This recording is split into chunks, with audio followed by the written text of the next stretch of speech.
There are other functions, however, some of them more legitimate than others. One is to run secret wars, the covert action that's written and talked about so much, like what's happening in Nicaragua today from Honduras. Another thing is to disseminate propaganda to influence people's minds, and this is a major function of the CIA. And unfortunately, of course, it overlaps into the gathering of information. You have contact with a journalist, you will give him true stories, you'll get information from him, you'll also give him false stories. Did you buy his confidence with true stories? You buy his confidence and set him up. We've seen this happen recently with Jack Anderson, for example, who has his intelligence sources, and he has also admitted that he's been set up by them. You know, every fifth story just simply being false.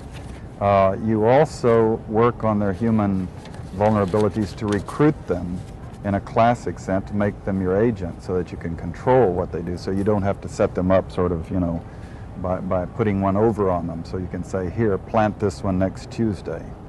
Can you do this with responsible reporters? Yes, the Church Committee brought it out in 1975, and then Woodward and Bernstein put an article in Rolling Stone a couple of years later.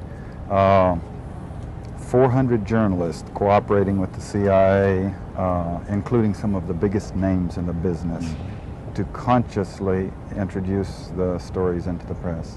Well, give me a concrete example of how you use the press this way, how a false story is planted and how you got it published. Well, for example, in my war, the Angola War that I helped to manage, 1/3 of my staff was propaganda. Ironically, it's called covert action inside the CIA. Outside, that means the violent part. I had propagandists all over the world, principally in London, Kinshasa, and Zambia.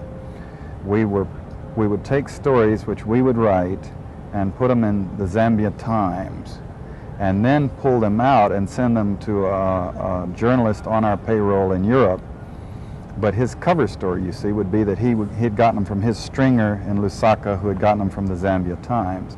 We had the complicity of the government of Zambia, Kenneth Kaunda, if you will, to put these false stories into his newspapers. But after that point, the journalists, Reuters and AFP, the management was not witting of it. Now, our contact man in Europe was, and we pumped just dozens of stories about Cuban atrocities, Cuban rapists. In one case, we had the Cuban rapists caught and tried by the Ovimbundu maidens who had been their victims, and then we ran photographs that made almost every newspaper in the country of the Cubans being executed by the Ovimbundu women who supposedly had been their victims. But these were fake photos? Oh, absolutely. We didn't know of one single atrocity committed by the Cubans. It was pure, raw, false propaganda to create an illusion of communists, you know, eating babies for breakfast and that sort of totally false propaganda.